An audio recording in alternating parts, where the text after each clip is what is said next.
Hey, what's up, y'all? Labor Day part 2. It's Saturday night now. So, if you're wondering why I did 2 videos. So, normally I would like edit myself, but I don't know, for whatever reason I did that video last night. I just uploaded it and scheduled it. So like it was just easier to do, and I didn't know what today would bring, tomorrow morning would bring, that sort of thing. But upon thinking about it all day today at work, I figured I'd do like more of a close-up video and give y'all more details about what the good knife is. I know I misspoke sometimes and didn't show, or didn't mean to, I meant to say other things, didn't show everything. So this is pretty much a continuation of the video that probably came out a minute or two before this one, because I'm gonna schedule this one too. So let's start off number 1. I mentioned in the last video that I want to do the lottery for the Satos, and these are kind of the blank started. This is pretty much where they're just milled down right at this point. Like I still have to go back and sand them, make sure everything's getting flat. Wasn't ever before starting, but I was getting to think about it, and I was like, you know, like I'm gonna do it this week and next week. We'll do like, there's only gonna be 6 of them if all of them come out as good builds. If not, I can make them.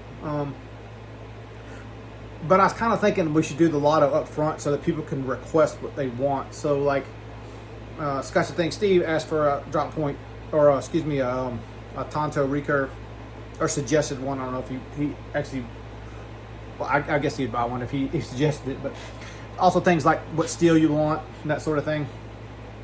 So in thinking about the steel and in that project in general, I ordered almost $1,000 worth of stuff today, which would be a couple different types of steel and a bunch of pivots and backspacer hardware. I'm not going to go with the factory stuff that was for like Grayman. Mine's going to be all tie connector pivots. Although I probably will use different screws for the backspacer than the ones that they send with it, which will probably get sourced somewhere else. But I'm going to try and make them all T15s, so you only need one torque wrench to you know, take apart the knife and that sort of thing. I just think that's, for me personally, like I'll always like that in knives that I bought, if they're all the same. I mean, I don't mind if there's a couple different torque sizes, like depending on what screws they are. But if I can make them all the same, why not make a little bit extra effort to make them all the same kind of thing. The steels that I'm going to have, I think on this run, should cover most of what I think people would want. And hopefully this makes sense to y'all. So for toughness, I'm gonna offer 3V. I got 3V on the shelf. Most of it's around that 200 thou, so just slightly over 3/16. For stainless, I got Magna Cut. I have some here that's a little bit thicker, and then I ordered some that's like 3/16. And the reason I wanted to do the Magna Cut, from my standpoint, is like the edge retention's as good as like your S30V, but the toughness is better, and it's one of the most stainless steels you can get. So if you're a stainless steel guy, you can get one in Magna Cut. And then thinking about my brother Nick Edwards, which I just watched his collection video right here. If you ain't seen it, go check out Nick's collection. M4. So I found some M4. So I ordered some M4. I've never treated M4, but I don't suspect it's really going to be that much different than the rest of them. Kind of once you get your head wrapped around heat treat, it's relatively close to the same process. Just temperatures, soak times, slightly different. But other than that, this is pretty much the same. There's nothing really revolutionary about most of the stuff that I've seen, so I don't expect anything. I got to obviously do research ahead of time, but M4 will be your edge retention. That's also a tough steel too, but more edge retention than the other two that I'm offering it, right? So you have your choices. You want your stainless, you want your edge retention, or you want your toughness. So I think that covered all 3 of them for this initial run, and probably for a few runs down the road. You know, kind of gambling by spending $1,000 up front and having some of the stuff here still, so it may cost even more supplies wise. But if the knives go for, say, I'm gonna shoot target price on these to start with, I'm gonna shoot for like $750.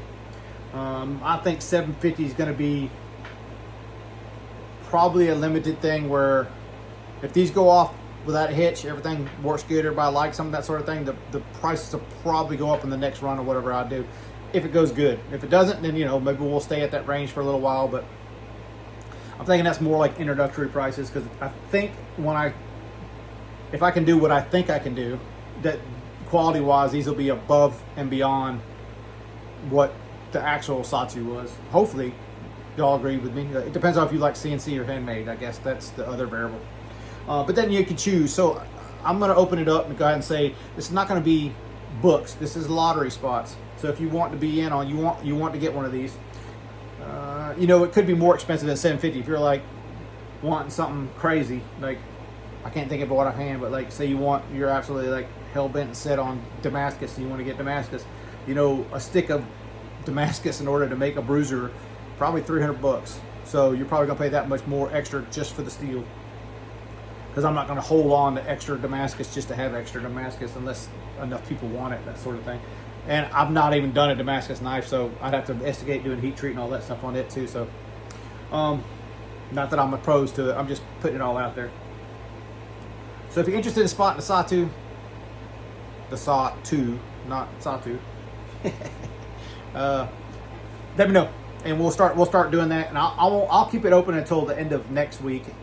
I'll probably remind everybody again next week in case, because Labor Day weekend, people might need to catch up and might not see this one. So we'll give everybody 2 videos, and then we'll draw 6 people's names. Well, actually, it'd be 5 people's names to go for those sawtooths. My buddy T-Mac's already asked for one, so T-Mac's got a spot. T-Mac can request what he wants. Other than that, like,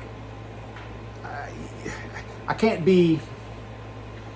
So why does T-Mac get a spot? Let's put it that way. Okay, so he's sending the scale. So the sawtooth scales that I'd made, he's sending the scale back. He's sending some hardware back. He's the one that asked me about this project. It kind of got my mind kick-started on it. I know a lot of the people have been waiting. That's the only reason he's already got a seat in this. Hopefully nobody gets butthurt by this. I don't suspect a ton of people are going to want these. And if it goes out without a hitch and say like 10 people on the books, I only got 6 made, and the other 4 are like, I still want one, maybe we'll do it. You know, if it ends up being like 20 people wanting one, I don't know if I'm going to do 20 of them. So, you know, we're going to play that by ear. I'm trying to like be as well thought as I can around the whole thing, as well rounded thought, I guess, as I can about the being fair to everybody, and also trying to get people who want something. I've not made one. I don't have one to show you, so you're kind of taking a gamble. No money up front. I'm not asking for money up front, but what I am asking you for is if you don't want, if you want something that's going to be in my wheelhouse, if you're like dealer's choice, do what you want. I don't care. Like, I don't have any problem at all. If you're something like, hey, I want something crazy, the crazy is going to have to be up front, like Damascus. Like if you want a Damascus blade, like, yeah, okay, I'll try that for you, but you're paying for the steel, like up front. Like, I'm not going to go out, shell out the money for that, unless you're staying at that $750 and more or less like something I would do, like Steve's suggestion was that, you know, the Tonto recurve, like something like that's super easy to kind of accomplish. So like that's not like out of the wheelhouse. And I think if you requested something like that and you didn't like it, I have to turn around at the end of it and I could put it up for sale and maybe someone else will buy it, type thing. Hopefully everybody's on board with that. That was kind of my thought process today as I was driving around. I was like, you know, it kind of make more sense to go ahead and get people up front a choice, like what steel you want and that sort of thing, because we're all different in that regard. I have heat treated Magna Cut, have heat treated 3V. Both of those went out without a hitch. I didn't have any issues with either one of those, so I'm pretty confident in the ability to heat treat those and those be good. M4 I haven't done before, but like I said, I don't suspect anything crazy about it. But if you're like one of those people that want to like anodize your stuff, I personally don't want to get involved in me doing that stuff, because I don't have any experience in it at all. But if you got, say, a modder like Dopey, like if you're familiar with Dopey, you like, I love Dopey's purple, I want to send it to Dopey, get the whole thing purple. Yeah, that's fine. Like, you're going to pay for it. I'll send him the stuff to do it, and then you can send me stuff back and I'll put it back together. I don't have any issues with it at all. If you buy it, just want to get customize it, I don't care. But I'm just throwing that out there. Once again, I'm trying to be well-rounded in thought on this, because like I think about my buddy Will, WC Blade Works, WC Blade Reviews. He likes polished knives. I'm not polishing a knife. I'm just not. But if you get a favorite knife modder that polishes it, or somebody that you know want to do it, then I'll send it to them. I'm not gonna try to spend a ton of time learning finishes that I'm not interested in. Not right now. Maybe down the road. Not right now. Not at all. I just can't waste that much time on it. And I hope you understand. I wanted to get you what you want, but me to be happy too. All right. rambling, part 2. All right, so the next part of this video, I wanted to kind of turn the camera around and show you the up close, so you can get more detail on some of these knives that I got up. The three remaining reblades that haven't gone, and possibly that Enosi reblade that I haven't done yet, but I'm going to leave it open to if someone wants it, kind of thing, and it may or may not work out. We'll see. I'll put it up there anyhow, see if someone's interested, and maybe we'll do the same thing like the Sawtooth and just kind of work it in and do that thing. All right, y'all hang tight for a second. Stop. All right, so excuse the mess. That's always the workshop. Seemingly it's always this way, but I kind of wanted to show this guy with the other kickstands I got. All right, so let's do the thicknesses wise so you guys can get an understanding of where I'm coming from. These two are fairly close to 1/4 inch. I can get a mic if you want to. This one's thinner. So just to show you, like, on the kickstands, feel wise, that's kind of what I was meant to comment last week when I was talking about that wheeling that I did for Tomas. Like, the blade's got to be balanced to the knife to me. So like when I pick up the kickstand, so this one is that 3/16 Damascus blade. This one is by far the fastest. I mean, hopefully it comes off in video. You can see how fast it is. Good solid D10. It's just a super fast knife, fast moving knife. So this one to me feels like the balance wise is real good. This is a little bit on the sluggier side. Like, the grind's not as deep. This you can probably see with the secondary bevel. It's the thicker blade stock. It's just a little bit lazy of a blade. The handle, because I did this one, I made this one full tie, but this is also contoured, so it's a little bit heavier of an overall knife. It just has a heavier, kind of beefier feel to it. So it's like, it's balanced, but it's a heavier balanced knife. This one is that same thickness, but hopefully you can tell between the difference. That's a 10-inch hollow that's on this Damascus one. This is an 8-inch hollow. So hopefully you can see that, like, it's way deeper than what it was. Yesterday's video I said this was flat. This is not flat. This is a 14-inch hollow up front. That's why the lines up front don't have that circle that you normally see. Like, you know, like it was on Tomas's. Well, Tomas was only half circle because of the angle of it. But like, say like a 229. You know how the 229s always have that nice circle up front, or a Medford's with a flat up front. That's why you don't see this. It's kind of like hollow into hollow, and then it kind of merges and kind of, if you can see up in there, it kind of muddies out a little bit. It kind of does that when you do hollows. See that? That's a little. See, it kind of loses that defined line because it's a hollow grind and going into a hollow grind, so they kind of mix differently. Anyhow, I wanted to do close-ups of this one and kind of show you side by sides. So for comparison wise, this one is a little bit heavier than the 3/16 blade. It's more like in between these two, but the speed's kind of in between it too. So this is kind of balanced, like the same with the blade. It's not super fast. It's not as fast as that one, but it's still fast compared to this one. So hopefully that makes sense. I kind of want to do all three of these side by side so you can kind of sort of see kickstands next to the reblade kickstand. Let me jack this up so y'all can see a little better. There you go. So all those. This one is the one that I'm asking $1,000 for them. It does have that original chisel ground kickstand blade. I probably should refinish it again, but I did press out the pin in this one, but it comes with all that. Let me put this, get my hand off this camera again.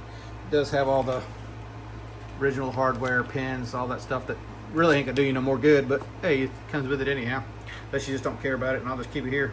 But the side-by-side comparison, hopefully you can see that. My damn camera will stay still. Let me see if I can jack it up just a little bit. There we go, that's a little better. So hopefully you can see the side-by-sides on this one. It's definitely a little bit longer. The regular kickstands come back, and you can see from that, like, it's a good bit inboard of that back spacer or the standoff. Hopefully that makes sense. Hope you can see that. I did make a back spacer for this one, but you can see the stock blade, if you do the here, it tips pretty much almost all the way to the edge of that. So the back spacer does protrude more out than it did before. Let's see if I can show you some of these little spots that I got in here. So a little bit of a, it's almost like serrations, but they're not. They're blended out pretty good. But I figure this is good for the thumb hold. If you're on the back side, it's just a little bit of grip right there in the thumb. If you care to ice pick it or whatever you want to call that. There's some. Let's see if I can get in there with the right light. You see where I step milled it, kind of like a Dalibor style step mill up in there. You probably won't see it. And there's also a circle milled in there, but this is titanium. to get a piece of titanium this thick, it's not like I had off the shelf. This is about 5/16 thick to make the spacer right. So it's not easy to find a piece of titanium that big. So I had to mill this out of a piece of actually 5/8 titanium to get it down to this 5/16. So basically, I had to cut the titanium in half and make it work. But I wanted to show that one on the close-up so you guys could see more. Hopefully that gives you a better view of that. Yeah, I know yesterday, like in front of when I do that whole sitting and bullshitting and showing you knives like that, I got to get better about that. I know I do. As becoming a maker, I got to get it better. This is also a hollow swedge up here. It's probably one of the first times I've done the hollow grind on the swedge. It's not 100% perfect, but it's pretty dang close. I hope you can see that. Pretty dang close. I'm super happy with how that came out. Hopefully you guys get a sight of what that looks like there. But yeah, so that's the Kickstand reblade. Super happy with that one. I'm losing my camera again. I'm gonna grab it. Let me move this aside real quick. Bear with me 1 second. I'll bring up the other two. Well, actually, since we got it here, I know I keep pushing this one. Nobody's biting. I'm very much in love with this knife, so I kind of don't want to get rid of it. But I'm gonna put it in the video anyhow. So I told you asking 1,000. This is also asking 1,000.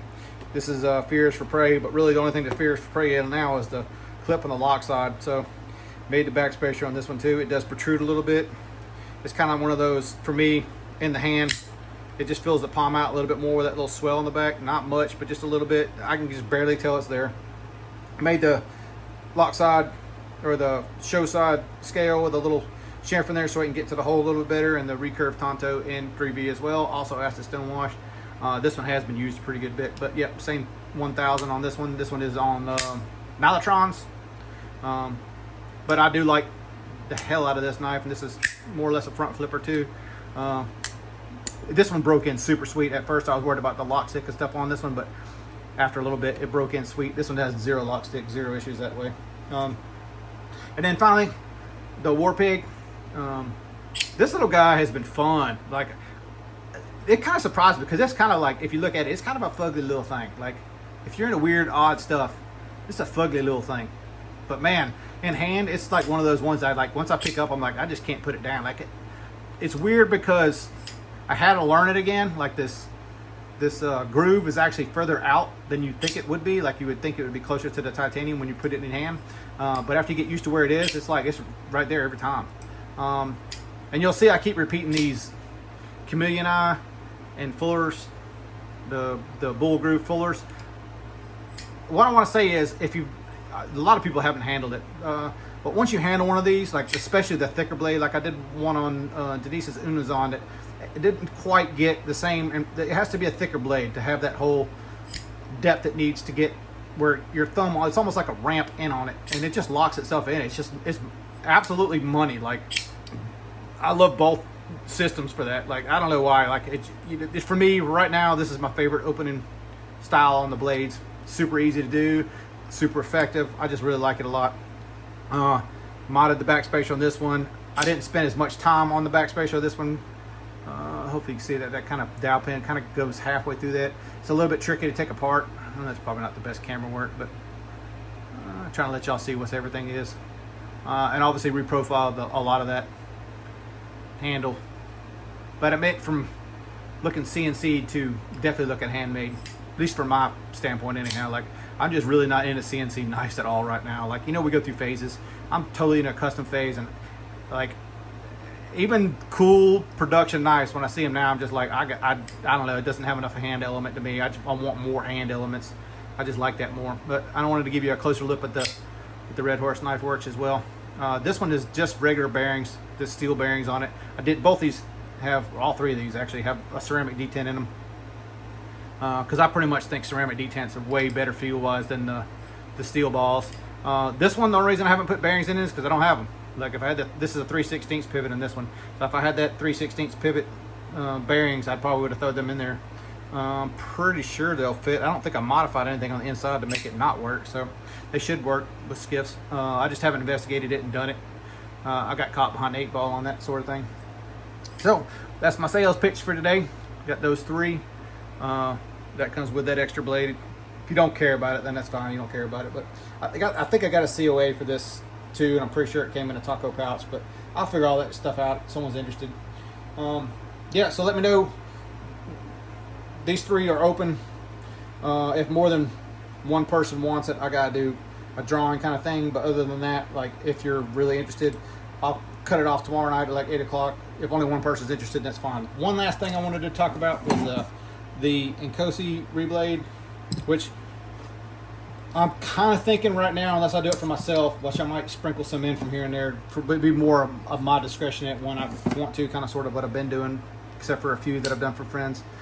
This is the K390 reblade that I already did. Where's the mother blades?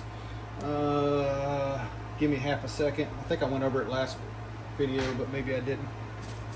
What did I do with those blades? I can't even find them. Shops and desks. Oh, there's one. So like, you can see that profile is slightly different than the one that's already there.